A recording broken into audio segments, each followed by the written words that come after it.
but I'm talking about the Petaka G3. It's this, my company is Solarity. It's that's the Petaka is our flagship product. We have accessories in different versions, but the Petaka has the core technology for our company. We have applications and talks and white papers and everything on a variety of topics. You can see them here. We're going to focus on the ones that are applicable to really focused on the bioprocess and the aspects of the Petaka. We call it, we had customers say it's sort of GMP ready. So we took it from there and said, well, yeah, it's sort of GMP ready. And in the sense that it does some things that you really can't do with flasks or bags or any of the other non-large volume systems out there. So I'm just going to go through some of the key attributes. I'm going to start out with talking about the design, because you have to understand the core technology first to understand what the Petaka can do and why it can do it. And then we're going to go through some specific processes and applications. Hopefully it piques your interest, because the Petaka really is something new. We're going to start with the design basics. This is a pretty standard offering. You can see it's we have a 0.2 micron filter. It's sterile, single use. You can get the Petaka to grow with adherent cells or suspension. We do have the adherent treated. They're all endotoxin tested to non-detectable, and they have SAL 10 to the -6. I'm going to get to this. Each Petaka is individually wrapped and sterile. You know, it's very different than if you're talking about reaching into a bag of dishes or flasks, typically bagged 5 or 10 or 20 per bag. We think we have a better, more hygienic solution in terms of packaging, because you open up each one fresh. And we offer what we've described as closed liquid transfers. So we're going to describe how you go about that. And we have a lot of videos on handling, you know, how to ship the cells live, how to inject, infuse, how to centrifuge, all of the critical applications and features. We have nice instructional videos on, and we can link you to those later. So the cell culture basics, this is actually very close to my setup in the cell culture hood when I'm using the Petaka. It integrates exactly into your standard laminar flow workflow. You get your media, you get your stand, you get your racks of additives and media. The preferred way to transfer liquid in the Petaka is the syringe. So we use typically a 30 ml syringe. You're going to see the Petaka holds 25 mils per.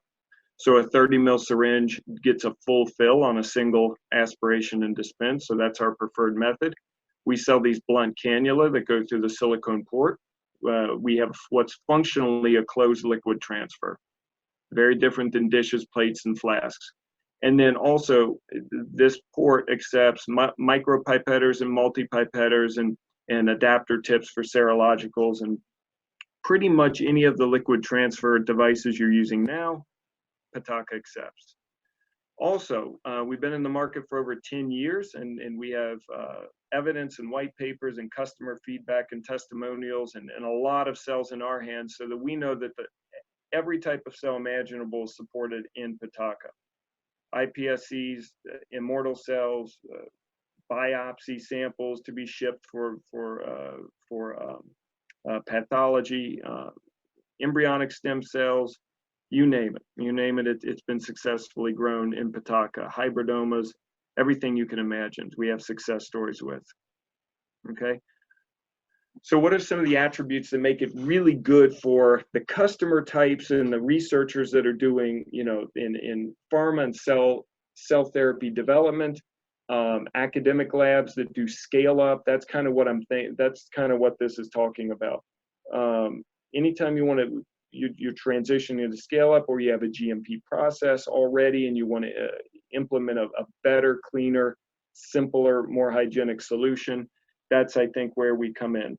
So like I said, individually wrapped, we actually have a sterile double bag option. So some customers use the Petaka for collecting from patient samples in the sterile field in the OR, and they want to put a sample right in there. You can open the outer bag and drop the inner bag. We gamma sterilized at 10 to the -6.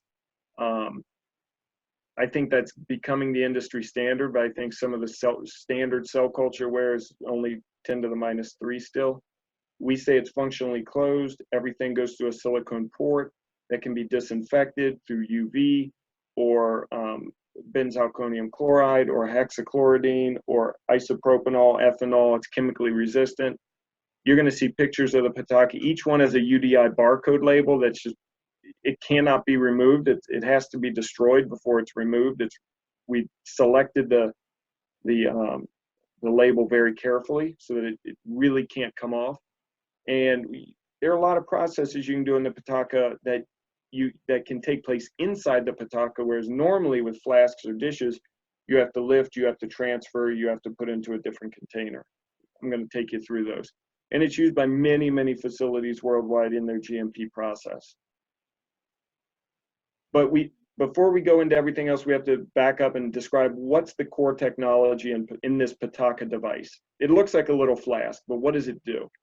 The main idea was we want to provide physiologic oxygen levels to every cell you put in the Petaka. It doesn't matter if it's a high oxygen demand cell or a low oxygen demand cell.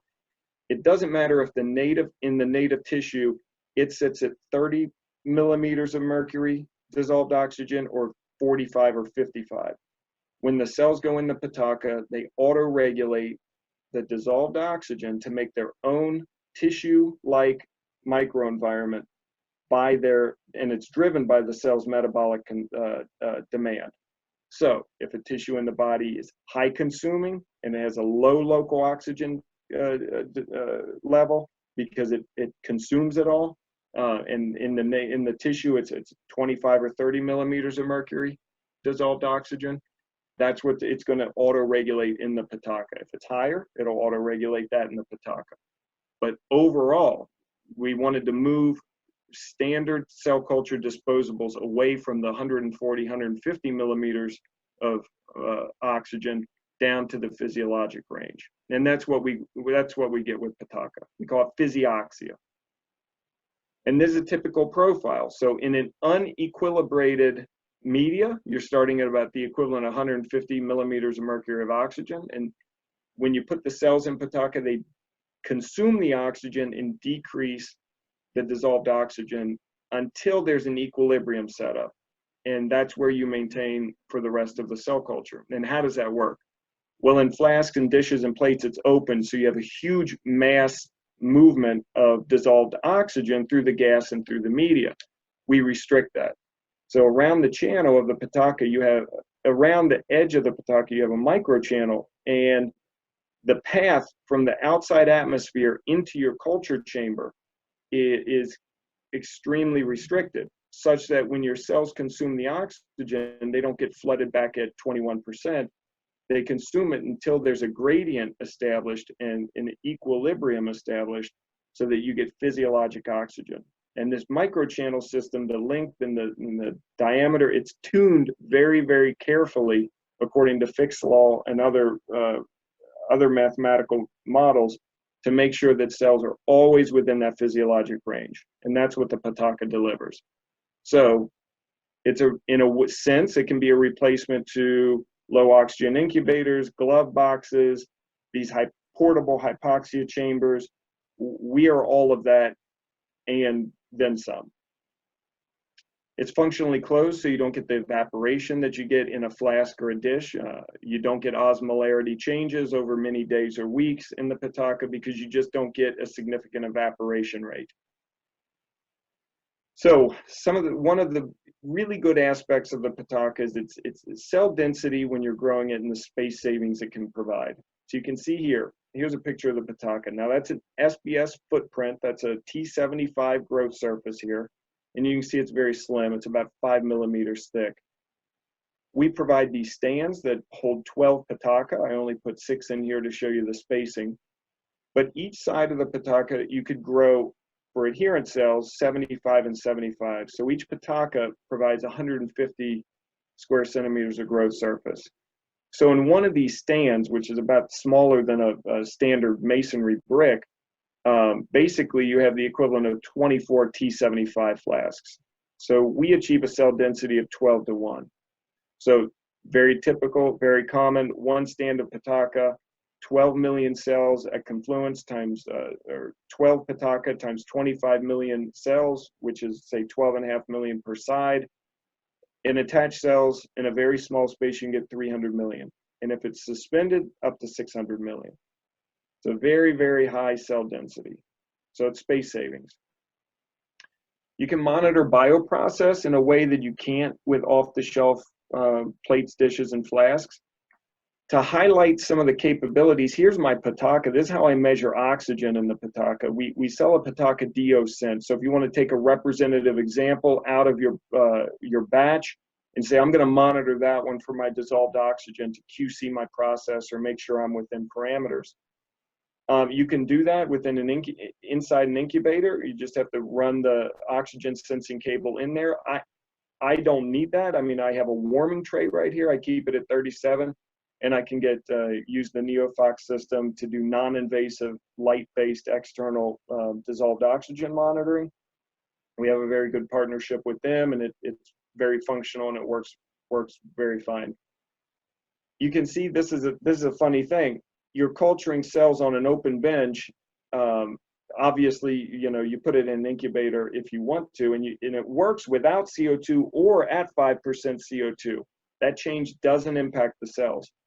But I think it highlights some of the features of Petaka. It's really important.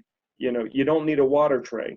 So that humidity that can cause contamination, you don't need that with the Petaka. Just use dry air. And again, bioprocess monitoring is available. You can take it in and out. You're not losing CO2. The same design that restricts oxygen diffusion in retains the cell-generated CO2, and it keeps it in that 5 to 7% dissolved CO2 range, okay? Cell sorting is possible. So the idea of the Petaka is you can do almost everything in it as a primary container without ever having to pull them out of dishes and flasks. So you can see you can already do bioprocess monitoring. You can do cell sorting. We're validated with OZ Bioscience, but it would work with any magnetic bead sorting. You simply put your beads in there, you put a magnet there, and you can do washes and flushes, cell separation and concentration. It's all available. Transfection, pretty much any transfection that doesn't require a proprietary cuvette or like electroporation or something is doable and validated in the Petaka, whether it's that polymag system, magnetic transfection, centrifuge-based protocols, lipid-based. We've been validated with Sonicure to do sonication, sonic transfection. So if you want to do transfection, you do it all in the Petaka. It's slim, it goes right in, you do your process right out. Centrifugation, part of the process. We don't want you ever having to transfer your cells into a 50 mil conical or a centrifuge bottle or a 15 mil or anything, all right? We want you to be able to multi-sample out of your primary container. We want you to transfect, centrifuge, bioprocess monitor, all non-invasive. With centrifugation, this is how I centrifuge and pellet my cells. I don't transfer them into some other sterile container and move them out of the hood into an unclean environment inside the centrifuge. I keep them in the Petaka. I walk them over and centrifuge. You get a little pellet in the corner of the Petaka. You can either aspirate the pellet directly and get a pellet concentrate because you aspirate from this bottom corner. You pull them up and they're done. Or you can flip it around and pellet in the opposite side, and then you take all the media out, you leave the cells. So harvesting the pellet or harvesting the liquid and doing media changes or concentration, it's all possible in the Petaka. So that's why we call it an all-in-one cell management device. It's really a platform device. It's not intended to, it was never designed or intended to replace any one technology. It is a different technology. It's like with the introduction of mass spec, it wasn't meant to simply replace the old chromatographic methods. It's a new technology. We can get into cell shipping. That's actually a special attribute of the Petaka. It's going to be in the webinar, I think, on Thursday, where you get 7 to 10 day live healthy cell shipping. It's an aspect of the Petaka that no other technology can reproduce in the world. You can also cryopreserve, so we have those here. But we think of it as an all-in-one solution. You get physiologic oxygen controlled by a fail-safe device. It's really, I mean, it's microchannel. It can't fail. The physics are robust, and they don't fail. And you can, the idea is to put everything in there, minimize your transfers, provide pretty much everything you would need for a clinical grade bioprocess, scale up, transfection, freezing, shipping, everything all in one. And that's what the Petaka does. We think we have a great solution here, and we're just glad to be able to reach out to the Gemini customers and friends and have the chance to put this technology in front of you. It's really different. We typically get a lot of questions, so if you have any, I think we could try to open it up. Brendan, what do you think? Absolutely. Feel free to go ahead and type them in. There's a Q&A section on the webinar if you have anything you'd like to know more about. Thank you for your time. Also, I appreciate you coming out today.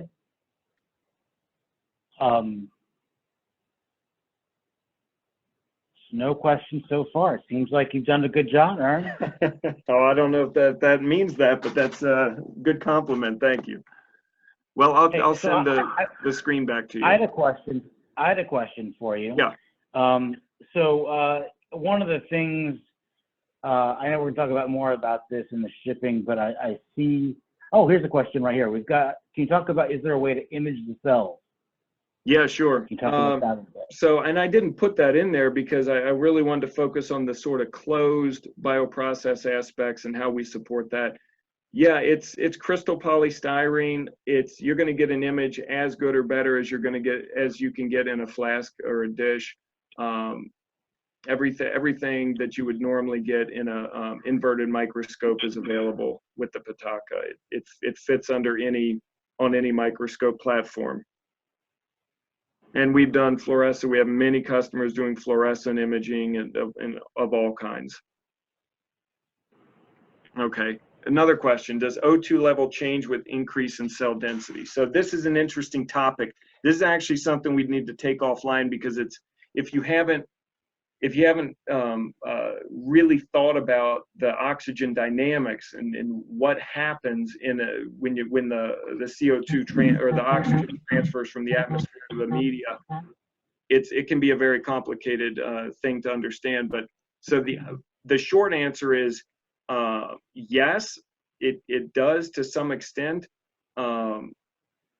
If you don't equilibrate the media, then you have to move from dissolved oxygen of about 150 millimeters of mercury down into the range where you get an equilibrium, okay?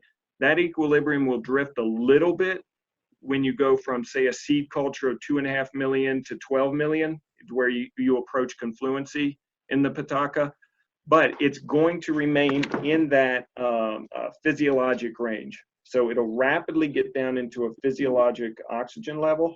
And then over the course of your 2 or 3 days before the media change and before the split, you would see a little bit of drift. It'd go a little bit lower as the cells demand more and pull a little bit more. But it's not just like setting it into a environmental control chamber or a tri-gas incubator at 5%, because the dissolved oxygen comes in through diffusion. And you can imagine it's like a valve. We have a nice cartoon of this, and I didn't put it in there. But you can imagine when the atmosphere is 21% and your media's almost saturated, and let's say it's at 20%, there's very little incoming diffusion of oxygen in. But then once your cells get down really low, then you're diffusing from 21% to the equivalent of 2%. Then you have more flow to meet the demand. So the difference between the equilibrium at 2 million and 20 million or 15 million, for instance, is not going to be nearly as big as you think. In fact, it looks very, very similar, because the design of the microchannel is such that as the cells consume more and as they have a higher need, the diffusion increases. So the microchannel meets the cell's demands from 1 cell up to 50 million. And that's the long answer, but yeah. So you will get small changes. And how do you handle adherent cells from the Petaka? It's very simple. If it's suspended cells, you just aspirate and transfer. You do your split, move your seeds, very similar.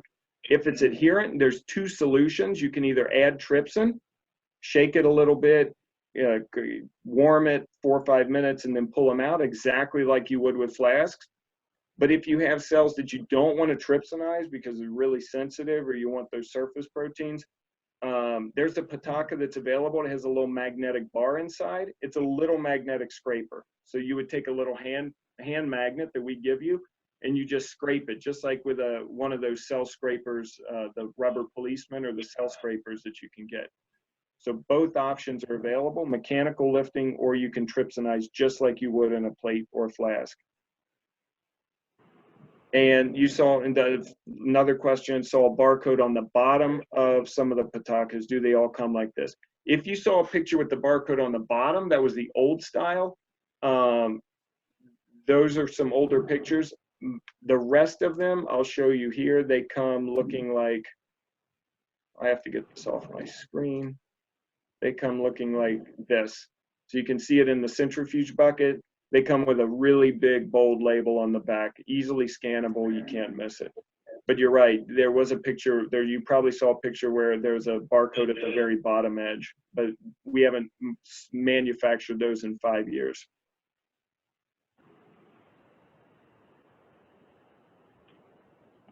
Okay, I think that's all of the questions. I see one more question. I see, how do you count the cells?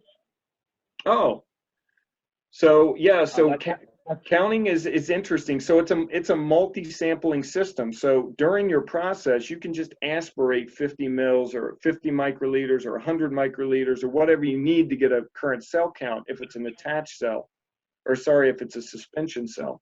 If it's an attached cell, there's a number of ways to do it. You can just take a little bit. You can have one sacrificial Petaka at each time point. That's not as efficient. There's a number of imaging softwares you can do. You can just do a manual count on a field. You can narrow a field and sort of do a manual count. We actually, in our lab, we have an imaging based system where the video feed under on the microscope goes in, and we have a little software program that cranks out the number of cells just based on the image density. And I think there are a number of solutions like that. But otherwise, any solution that's available from a system where you're growing on plates or dishes or flasks is also available. You can harvest, or you can get a visual count. It's all available. And just as a quick plug, if you want to do something even more accurate, you take a little bit of a sample and you can use one of our ORFlow systems to get a cell count that way, and also look at protein markers and things like that they're looking for to validate that it's expressing what you want it to. So there's more information on that on our website, and we will have upcoming webinars on the MoxieGo coming up. So keep looking at your emails for that soon. Great. We've got a lot of new questions coming up for that. How do you fully mix the cells in the system to make sure of accurate counting? Well, I mean, it's not something I do personally, so I don't have clear expertise in that, but I imagine just, if there's not clumping, then I guess you have to do some pipetting. If I want to break up clumps, I just use a 30 mil syringe and I aspirate the full volume and do a little trituration. And then I know I have a full suspended, homogeneous suspension in that case. So that's probably my solution. I just get a fresh 30 cc syringe, aspirate everything, put it back in, triturate once, and then take a sample. And at that point, I think I got a homogeneous sample. Although every protocol is different, I don't know the particulars of your process, so you'd have to try something. Do you need to buy a special adapter to put it under the microscope? No, it's flat. It's actually very flat. We have a nice rigid frame, so even as you move the Petaka and you want to sample with, 10 or 15 places across the surface over the microscope, you do very little adjustment with your fine adjustment knob. It holds its level very nicely. So no adapter, just plop it right on the microscope platform, just like you would a dish or a flask. Okay, so it's easy for intermittent observation monitoring. I would like to share this with my PI. Will the presentation be available? Brendan? Yes. So what we're going to do is we're recording this webinar right now, and so we'll need to edit it a little bit, but we'll send out the webinar link to everyone who's attended today. So you'll be able to share that with any of your teammates or colleagues you think might be interested. So we'll definitely be doing that for you. Thank you. Great. And the last one still on is, can you purchase a sample set? I think everything's available through Gemini, and you just talk with your Gemini rep about that, right, Brendan? Absolutely. It's on our website, and we're more than happy to help you get started up and talk you through what you're going to do in that first round. One of our goals when we sell this to you is to make sure that when you do your first run, we help you have a successful first run. So if you have any technical questions before you start, we will support you through the entire process and make sure that you have a really good experience with this project, because we're really proud of it. And I think Gemini carries the those basic kits that have every sort of like all-in-one starter kit, so that's an option. Exactly. That's what I'd recommend. Is we have a beginner kit, is what I would say, and that's a really good way to get in the door. It's got everything you need to make this work. So we definitely recommend going with that to start. Yeah, wonderful. Well, thank you, Brendan. Looks like no more questions. I appreciate the opportunity, and thanks for sharing your time with me. Did we get to this top one? I wasn't sure if we did will it work with any live cell imaging system? I wasn't sure if we got to that one. Any live cell imaging system. So, I mean, if it can, whatever the imaging system is, if it can accommodate a, let's say a 96 well plate type apparatus, it will accommodate the Petaka, because that's the same footprint. So if you want to test to see if it works, just take a 96 well plate or a 6 well plate and plop it down, and that's going to be the same external dimensions. The only limitation really, other than that, is your focal length. Are you going to such a magnification that you need oil immersion or something a little bit non-typical? But other than that, it functions in terms of imaging exactly like you would get on a flask. We have extremely clear polystyrene, extremely low autofluorescence, and I used to work at Sarstedt, and I tested all of the competitor products. I think the material we use was specially selected. It does very, very well with extremely low autofluorescence, even compared to the standard styrenes you're going to get from some of the other cell culture makers. One last question from me, Aaron. Can you talk a little bit how this is compatible with automation? So yes, so that's an interesting thing. We're working on some solutions for that in the future, and we'll have some interesting stuff later. But as of now, it was designed for automation. Okay, you can see it's an SBS format. It's a rigid cassette. It's easily handled by any automated arms. Those plate pickers, they can very easily be adapted. We know people do that you can pick and pull, and you could even set it up to. I've even seen this. You can set it up to fill and do liquid changes with some of the overhead liquid handling systems. And now sterility becomes an issue because they're typically not single use, they're reusable syringe driven type liquid handling. But in terms of the plate handling itself for moving in and out, that's easily adapted to any system that is used to picking and pulling SBS format plates. It works without really any adaptation at all. Thank you. And thanks to everyone for attending. Aaron, great job. I think we've got through the questions. Again, we'll be sending this out after we tidy it up a little bit. But we really appreciate your time, and keep in mind that coming up, we've got 2 more webinars. Tomorrow is the advanced cell preservation. That's going to talk about the cryo and the live shipping, 7-day live shipping of cells. And the next day is hypoxic and physiologic oxygen control and monitoring with Petaka G3. And those, if you want to add them, were on the initial email you got about this. So just go ahead and click in, and we'd love to have you experience that too. Really appreciate your time today. And if you have any questions, reach out to us on our website. We'd love to hear from you. Thanks very much. Thank you, guys. Thanks all.